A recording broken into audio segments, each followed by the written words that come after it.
And welcome back to our second segment here in Open Your Eyes on this lovely Wednesday morning. Second segment, very dear to us, and I think you should take heed of this one. Planning for success. Now, educational segment. That's what we've got lined up here for you. As a matter of fact, we've got in with us Carolyn Trench Sandiford, who is a planner and consultant as well. Yes, she wears a lot of caps. Yes. This one we want to dive into. Good morning. It's so nice to see you and welcome. Good morning, and it's always a pleasure to be here. Thanks for the invitation. I know that the conversations happening right now is so inundated with ICJ, so this can be a great, relief for many people who may say, let's talk about something different, but something also that is important. Yeah. Of course, which is of course planning. Exactly. It is a very important part of everyday life. Every second of the day you're thinking about what's next. But in order to get to what's next, you need to plan for what is next. So let's jump on into it. Can I just ask a question here? Because we introduced you as a planner, and I was just thinking to myself, I want to say you are professionally a planner. Because a lot of people use the word planner as a part of their personality or characteristic traits that they have. And that's really my first question. Some people seem to be naturally inclined to making plans, and there's some who are averse to it. Can you develop the habit? Certainly you can, and I think I liked when you said just now everybody is a planner. Yeah. I hold the post of president of the Belize Association of Planners. Wow. And we are spatial planners, land use planners, and oftentimes we look at people who say they're a planner. We say, okay, what type of planning do you do? But the reality is that planning applies to every profession, every career. And it also applies to your personal life. Of course. Now, you can do different types of planning. From my standpoint, yes, I am trained as a planner, but I also, you said, wear many hats. Because I've also done graduate work in varying other aspects, from poverty to globalization to monitoring and evaluation to communications and so on and so forth. So my undergraduate is planning and law, and then my graduate is environment, poverty, and I can list quite a number of qualifications. So, but the issue with planning and specific strategic planning is really very important, because if you don't know where you're going, I like to start by saying you never reach. So if you don't start the process, you start each day knowing, what will I do today? But what I do today also will impact on what happens to me a week from now, a month from now, 5 years from now, 10 years from now. So if I have a child, for example, and I say that I would want to see my child reach university level, I cannot wait until they are 20 or 25 or 15 or 16. It starts now. Which school are they going to? I have to place education as a priority. So when I get my budget, when I work and I collect my salary, then I have to ensure that there is a percentage of my salary that goes into education, so that down the road my child can go to university. But it is within your organization as well. You work with Channel 5. Where is Channel 5 going?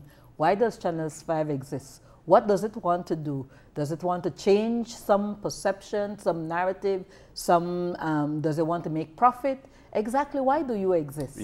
And I think that is where planning starts. It sets you on the big picture. It says, this is where I am going, and then it forces you then to do the prescription. Now you ask the question, is it natural? As with anything, there are those persons who are very meticulous in their lives. But then there are others who is catch and go, do as I please. Oh, I'm not bother about tomorrow, I live today. And nothing may be wrong with that, to infuse a little bit of that into your life, because it can be exciting. I get up today, I don't know where I'm going. And somebody come and say, let's go to key. And but suppose today was a day that I had to sit an exam, or today was a day that I had to do a deliverable for work that I do. Or, this evening I'm doing the news. There's a major news story out there. Do I just jump up and go to key? And so planning is very important, because, as I said, it sets where you want to go in the future. But then it also says to you, from today I need to start to plan to achieve that goal. Definitely. But you could plan and then you could actually plan strategically. Exactly. So let's get there. Exactly. And when you plan strategically, it is basically because you're now saying, if these are the key goals that I want to achieve in life, whether it's personally, my career, my business, my family, then I need to ensure that the resources that I have are going to be used efficiently. And not only am I going to use my resources efficiently, I need to ensure that everybody is on board. If I'm a family and we're planning that in the next 10 years, for example, that I want to ensure that my family have their own home, yes? Then the entire family has to be on board. It can't be one person to think about the home and another to think, you know, that's enough for me priority, because then all the resources of the family is not going to be geared towards doing that. And it's the same thing with a business. If I am setting up a business and I want in the next 5 years, for example, to increase my profits or to be more diverse in the number of services I apply, then the resources that I have are going to be strategically directed at that. So instead of doing 10 services, for example, I say, I am going to focus on this. Channel 5 may say, I want to focus on education, on entrepreneurship. So if resources that you have is going to be directed at that. It won't be directed at education for learning to skate or education for learning to dive. Oh, you see, you bring in, and that is what strategic intent is. Yes. Ensuring that you are clear as to the goals you have, the objectives that you have. And your objectives also have to be, as we would say in the world that we live, smart. You know, they have to be specific, they have to be measurable, they have to be achievable, realistic, and time-bound. So if I say, Channel 5 say, I have 5 programs today, and by the next 5 years, I want to increase the number of programs that I offer. But not only increase it, I want to do it to a diverse target audience. I want to do it to young people. I want to do it to the elderly. I want to do it to families. Then I will know how many, I have X amount of program now, how much more that I'm going to do, who am I going to target. And so by the years, in the next 5 years, I will have 10 programs instead of having 5. Okay, Carolyn, stop disclosing all our strategic planning taking place here. Well, I don't know what Channel 5 is doing. I'm just joking. But I mean, because that is a process that companies go through, you plan ahead. But I wanted to ask you, because you know, it ties so greatly into some of the things we spoke about with Jenny earlier this year for personal planning as well. Exactly. Because some of us go through life and it's kind of just the day-to-day doldrum. You know, it's like, oh, we'll see what happens. Oh, you know, or in Creole, "Mekwe se hoigo." Or I think about it tomorrow. When I reach the bridge, when I reach the bridge, I'll cross it. Things don't work out, right? Yeah, it normally do. So we have this eternal optimism. You know, the Christmas find you on money. So we have this kind of eternal optimism about kind of a grand design that's unfolding. But without that purpose, and there's so many self-help books, purpose-driven life, all these things about how you can get your purpose defined, we're lost and many times unhappy because you do a day-to-day routine that has no real meaning. Is this what planning can help you to get a clearer picture of? Certainly, and I think that is really what strategic planning is all about. Strategic planning is ensure that you have clarity of purpose. If I don't have clarity of purpose, I'm going to be all over the place. I reach a point, I get up in the morning, like I said, I don't know what I'm going to do. But if I get up in the morning and know, you know what, today, this is what my day is going to do, because what I do today is going to affect what happens to me tomorrow, then clearly I have clarity. But my clarity and purpose is not only for the day. And I think this is what we need to distinguish the day-to-day vis-a-vis strategic planning and the more long-term planning. Because your day-to-day activities are the things that you're going to do to achieve your vision of the next 5, the next 10 years. As an individual, I set 10 years. You know, I say, when I reach my point, I said, well, did I achieve what I set out to do? And I may not have achieved everything, but at least I set out to do certain things. Do I continue? Is it still relevant? Is it still important? Because Carolyn at 20 is not Carolyn at 30. When I was 20, things, you know, a little bit different. The mindset was different, yeah. So even those things, this is why with planning, it's not just about planning. And I think sometimes we get caught up in the planning. Yeah. So you say, all right, I plan, you write it on paper. Yes. Oftentimes, I think I have a statement here where there was this study that said the reality is that a lot of people produce the plans, but or think about the plan. You know, you call it you procrastinate. Every morning I get up, yes, I'll build the house. Every morning I'm going back to school. Yeah. Every morning, and every day you get up and you say the same thing, but you think don't of get the big elephant. We talk about the big elephant. But then what planning does is break it down into palatable. Yeah. So you break it down. You saw here, I set my vision.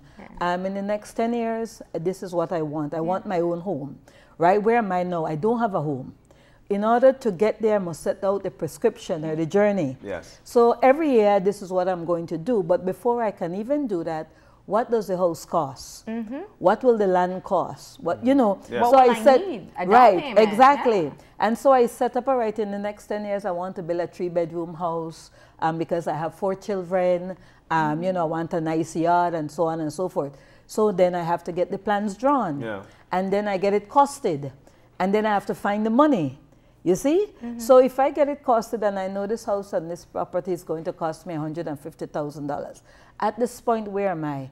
I am only earning $1,000 a month, right? I don't have no land. I don't have no bank account.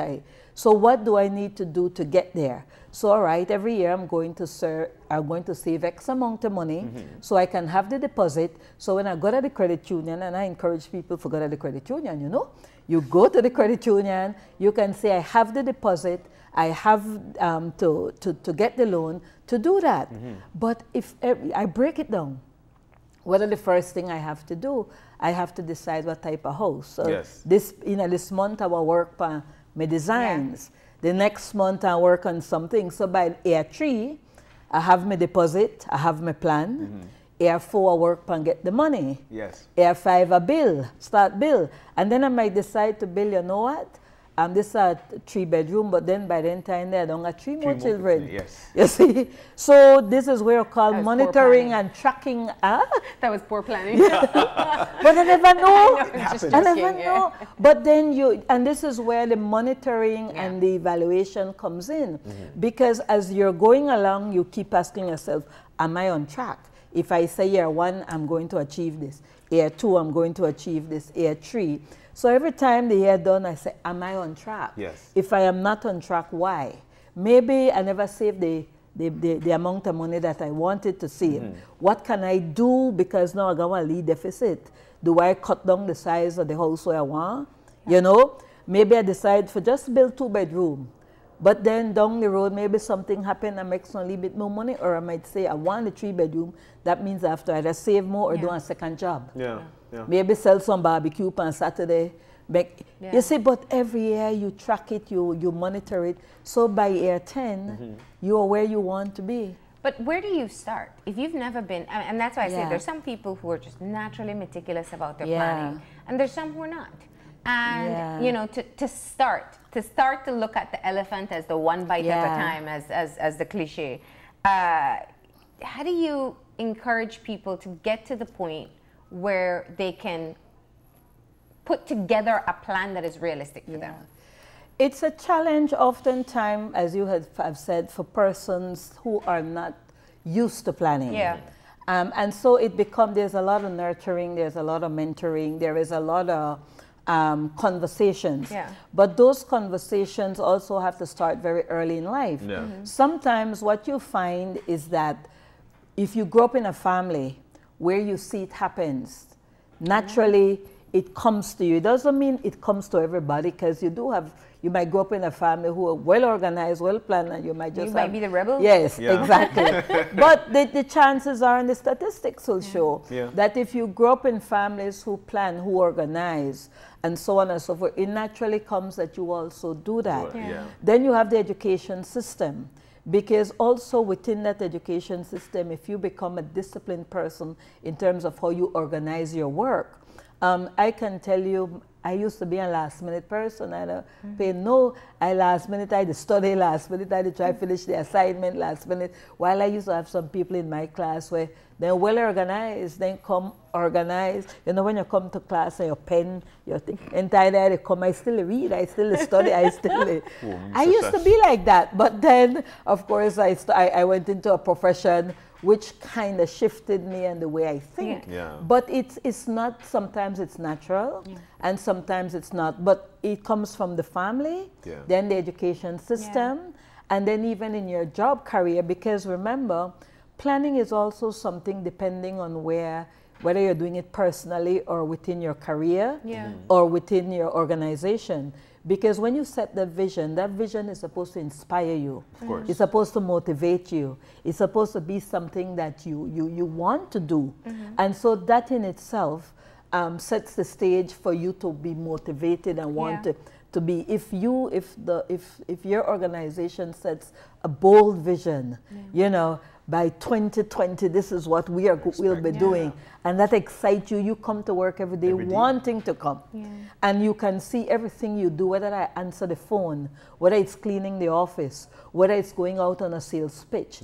Everything that I'm doing is linked into this vision. And it transcends you. Right. And so planning itself is a personal and it can be something for your career as well as something for an office environment. I want to tap into this because I think this works organizational and family, which is everyone being on the same page. That's right. Exactly what you mentioned there. I think sometimes that, like, even in a family, like, you may have one person who's planning. You know, the husband may have a direction that they want to go, but, you know, the wife, she don't keep up when it could, you know? That's not her personality. But, you know, and I really appreciate, and it can be the same thing with a company. You can have a manager who knows where they want to go, but the staff does not know. Exactly. Your frontline personnel don't know. Your salespeople don't know. Your customer service doesn't know. What does that, I mean, so while one person has a vision, nobody else is and that's where it almost seems counterproductive. Exactly. It happens a lot, yes. And that is where, when I spoke earlier of having the plan, and then oftentimes the plan gets put on the shelf, and it gets left there, and it happens to many companies. But there are two sides to planning. There is the plan that produces a product, and if I look within I will call it whether it's formally or informally, because the product could be a document or the product could be in your head. You know, the vision of the house with the land could be right in your head, while the vision for the company could be in a document. So you can have the strategic planning, the process that you go through, which is a 5-step process, will produce a product. Yes, which is your plan.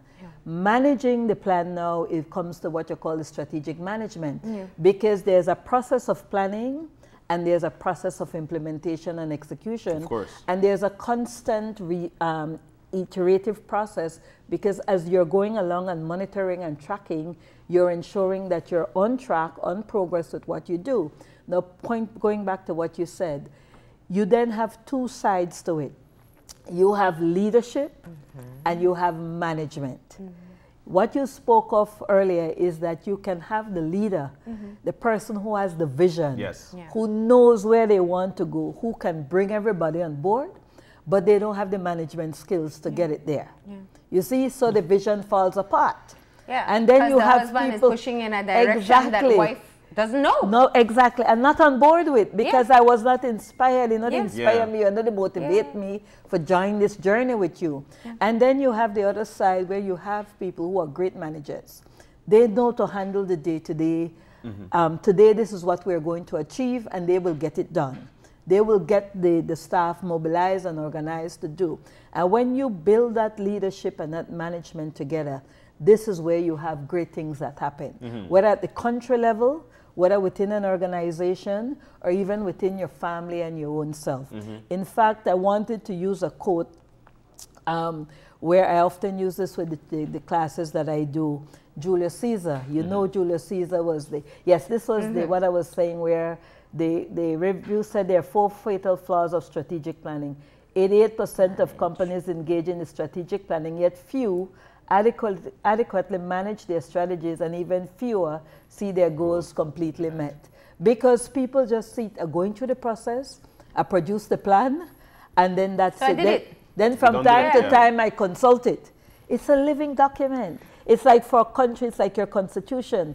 It's a living document. You have to live it and breathe it. You know, and as you talk about this, and you know for a fact that it is within organizations. Yes. And many a times plans are being made from the top and then eventually put to lie down right there on the table. Exactly. And then what happens is that when we go to do checks and balances at the time is when we notice that they would have lag behind. Yes, exactly. And then we try to make that forceful push to employees or forceful push to the people around you that eventually disrupt the flow of the planning. How do you work with this? Again, it works out to, going back to what I said, having leadership capacity and having management capacity. I was going to make a reference earlier, and I will just share this with you. Julius Caesar, you know, he was a great Roman general, emperor, etc., and so on and so forth. And in defining between leadership and management, leadership, this was what Julius Caesar, the leader, said. He said, "We will conquer Britain, the farthest reach of the known world, and Rome shall become the greatest empire the world have ever seen." Now, everybody who have done history knows the Roman Empire was a great empire. Now, that is leadership. Now, listen to the management process that he implied. The invasion will commence in the summer of 55 BC. We will start by building 2 bridges across the Rhine River. These will take about 3 weeks using local lumber supplies and require over 40,000 soldiers. You see the difference?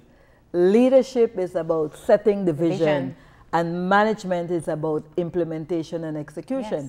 So when you spoke earlier about you may have this plan, and then somebody remember, oh, we have a plan. Make we say, if we go by the plan, oh, we not to go by it, something that we should have done in 3 years, we want to do now in 1 month. And that is very poor planning. But it doesn't mean that the ball drops there. You can then look at, where am I? What is it that if I'm to meet this target in 3 months vis-a-vis 3 years, then over that 3 years, I may have spent X amount of money, needed X amount of resources. I simply need, as a management decision, you then compress, you now have a compressed time. So you increase the resources, the same resources you would have used over time. It's just that you're now using that same resources within a 3 months. So instead of saying use 2 men every month for 1 year, I am now going to get 24 men to do something in 1 month. 1 month. You see, so it's a management decision you then have to take. Or you may look at it and say, is it still relevant? Yeah. Does it make sense? So this is the iterative side of planning. It's like with when I said about the family and the house. Yes. Is it still relevant for me to build 3-bedroom when maybe I took longer to do it? My children have now gone out, so only me and my husband left. Why do I need 3-bedroom? You know, it's important kind of to reassess your goals. Yes. And I wanted to bring it to more personal examples too, because one of the things we've spoken about usually at the end of the year and the beginning is looking at financial planning as well. So let's say the goal is smaller than building a house. I want to be sure that I can provide the Christmas that I want to provide to my children without going in for that loan. Or without the salary advance. That's right. And it seems, you know, but we say it. Someday I won't have to do that. Yes. How do you then move from that? Someday I will get the promotion I want. Someday I will get the degree I want. Someday I'll get a car that I don't have to, you know, knock on the battery every month and make it start. How do you move from the someday dream someday to actually execute getting it that into dream? action? Now, I'm going to go to the example you said about the Christmas. I think that may be one that is so related to everybody. So here I am in March, and December is 9 months away, and I want to buy my daughter a little Barbie car. You know, I love it. I want to see her driving the neighborhood. So I get the price of the car. To get the price of the car is, say, $500, right? So this is what I am earning now. Out of what I'm earning, I have the light bill, the water bill, the food, etc., etc. So I can't save any money to do that. Yes. So that means if I want to have $500 by December to buy that vehicle, then I may say for the next 10 months, I need to save $50. I used to have $50, but I can't save it because I don't have the extra money in my thing. So what do? I may have to make some tableta and bun and bread every week to do that. Because remember we spoke about earlier, we said when we set our goals and objectives, they have to be smart. Specific, I want to buy the vehicle. It's at $500. Measurable, that means I can see it, I can feel it. Achievable. It has to be achievable. I can't set goals that are... If I don't have an option for additional income, then it isn't achievable because I can't afford it. Exactly. And that's the point. So I have to then know this is what I have to do by then. Some people may say, I buy take 10 cents, I buy Bolido every night. You know, we all do different. Well, it may pay or may not pay off, but you also know the probability of winning is not necessarily there. But it's a simple example, but this is why we say it has to be smart. Because at the end of the day, you have to be achievable, you have to be realistic. So saying that you want to be a millionaire in 5 years would be an example of it. Not, well, depending on your income or what you do. Again. But if I want to be a millionaire in 5 years, then it starts with where I am today. If I'm 100 today, it may not be a smart goal. And I want to be a millionaire, is it realistic? No, if I'm serious about it, there are many options that I may take, but then remember, this is why we say we break it down. So if $1 million there, that means every year I must do 200,000. Then every month I must do 10, 20,000. And then after the first 5 months, I can say, have I made that? So you track and you monitor. And that will tell you if you're off track or on track. It becomes a lot simpler than when you and that is, break it down into the time frame. And I think that is often the key, because even in the work that I do, you know, I'm a supporter, I'm a mentee, if I can put it, of Jeffrey Sachs, who is known to be the author of the Sustainable Development Goals. He used to say that if we keep saying poverty cannot be eradicated, you know, he said if you simply say poverty, Lord, everybody poor, it becomes so overwhelming you don't want to do it. But if you start to do one activity, one task at a time, at some point you'll be able to achieve that. Of course. But it has to start, and I think the point you raised earlier is so relevant. There has to be a starting point. And sometimes people take long to take on that starting point. Some people may never take on the starting point, but there are others who say, you know what, I am going to make that point. And I'm so glad you brought up that example, because there's one thing that keeps on ringing in my head, and it has to do with poverty. And I think that, you know, when you were poor especially, there are lots of goals that you would have, and sometimes it's just basic survival. It's not having that feeling that your world's going to end because you can't cover what you need to cover.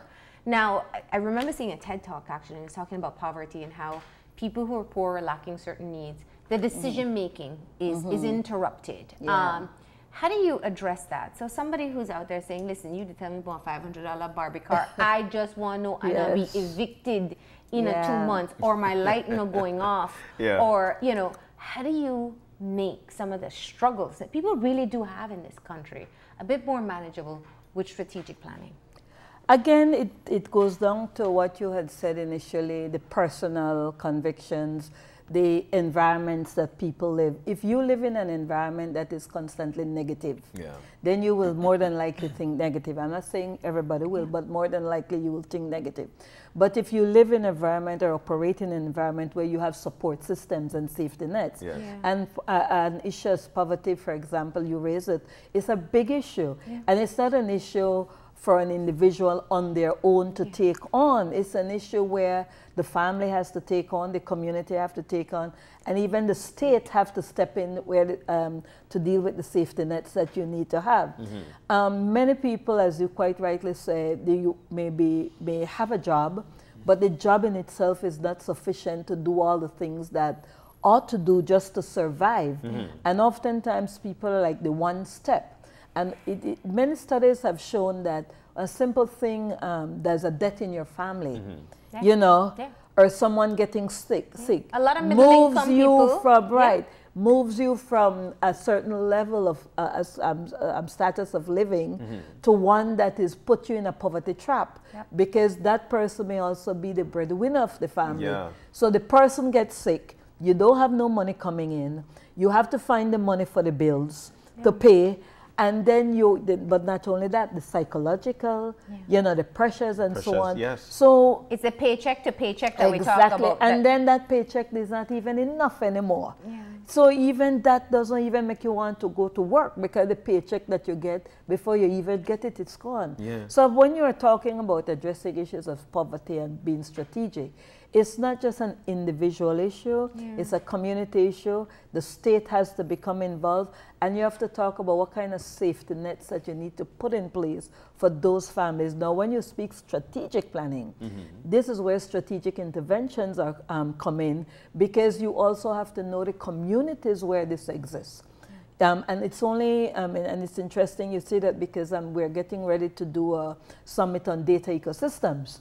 And knowing the data, because if I know where these communities are, where you have issues of poor living conditions, unemployment issues, lower levels of educational attainment, and drainage issues, all of these things add up to keep people trapped in poverty. But if you're not strategic and your intervention is not strategic, to the extent that I know where the communities are, I know the age groups, I know where the families are, I know the skills that they have or need to elevate their status. Once you have those kinds of data, then you can make strategic decisions as to what kind of programs and projects you need to do. And that is strategic planning within a community level.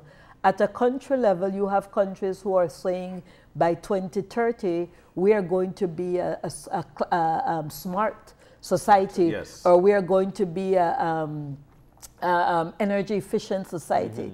So we know where the country is going to go, because by 2030, this is what we want to do. So if today I am using fuel, you know, I'm not, then tomorrow I want to be using solar energy and so on, which are not using non-refuel or fossil fuel.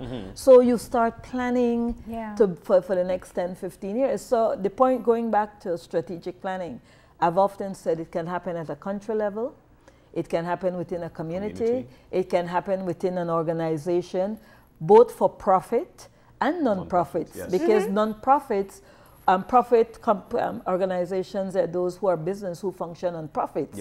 So their strategic planning may be focused on profit increase, customer base increase, branding their company so that everybody knows what that brand is.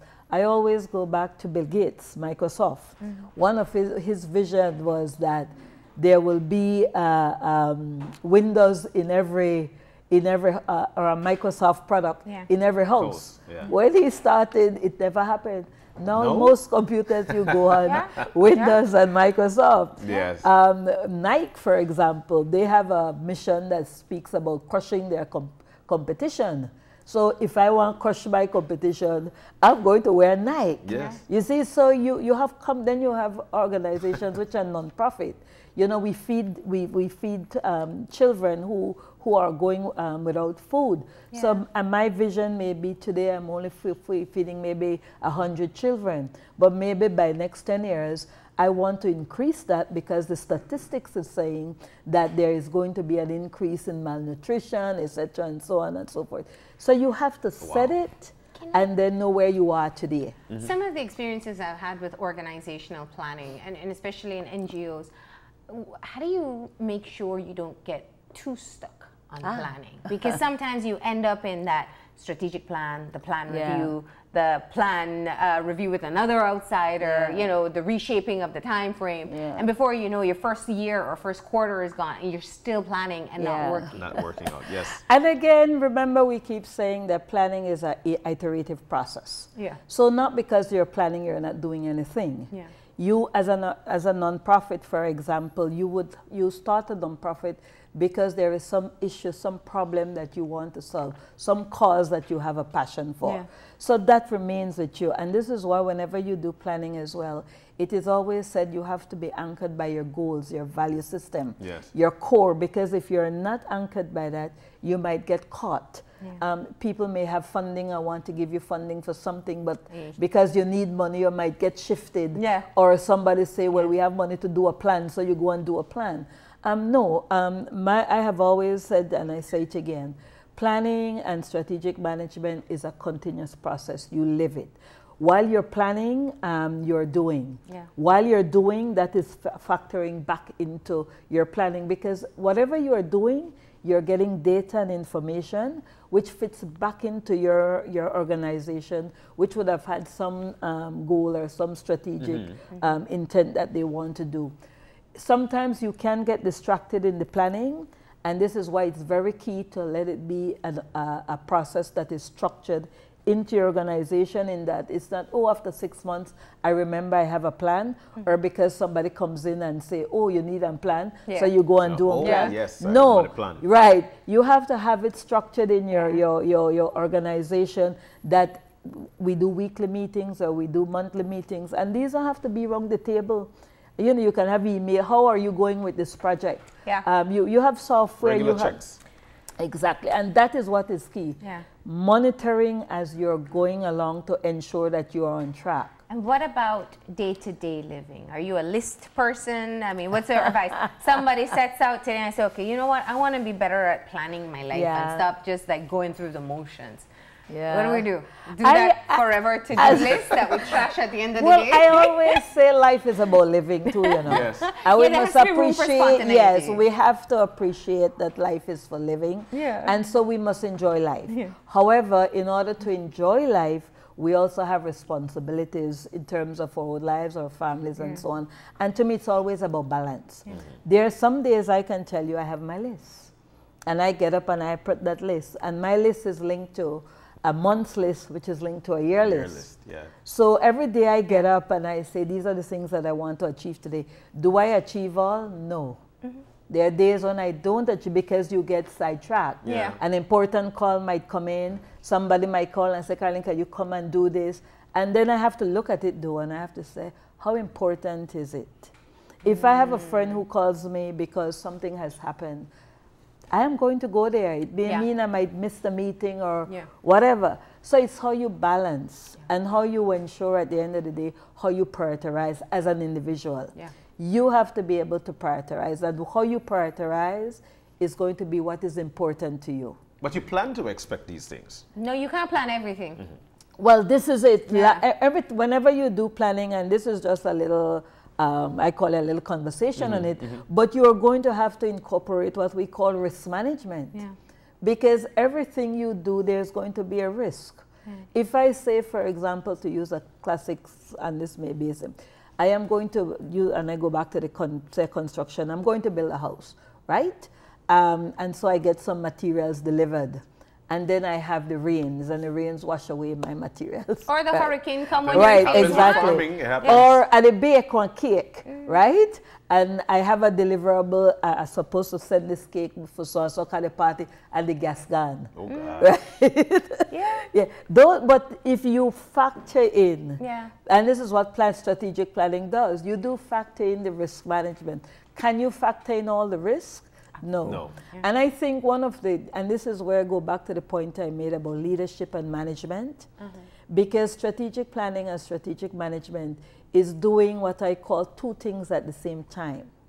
You have the forest. Let us look at the forest. So you can look at the forest from above. But in order for the forest to work, at the very ground level, you will have insects and animals and so on and so forth. So you must know about what's happening with the insects and the animals and so on and so forth, while keeping a look at the big picture. So it's like looking at the forest while watching the trees grow and ensuring that the trees grow at the same time.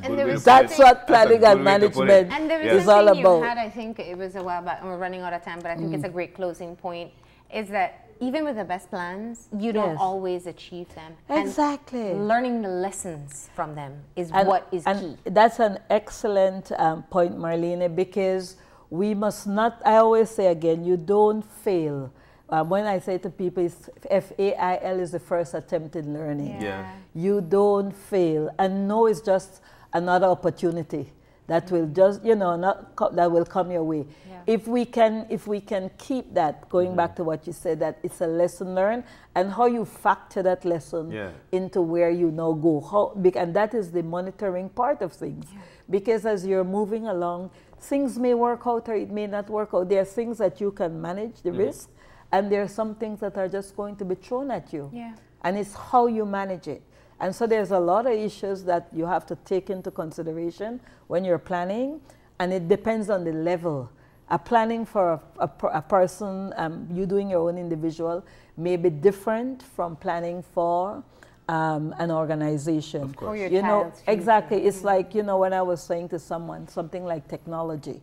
Who could have envisaged that today we're going to have iPhone 6 and by tomorrow it's iPhone 10? Maries are. Technology changes how we do things. It does. So if you are not planning ahead and you are not monitoring and tracking and understanding why things are working as well as why things are not working. Because it's not just about why not working, you know. If you're doing good or you're ahead of the game, you also have to know why you're ahead of the game. Yes. So that can be factored into your future planning. Fantastic.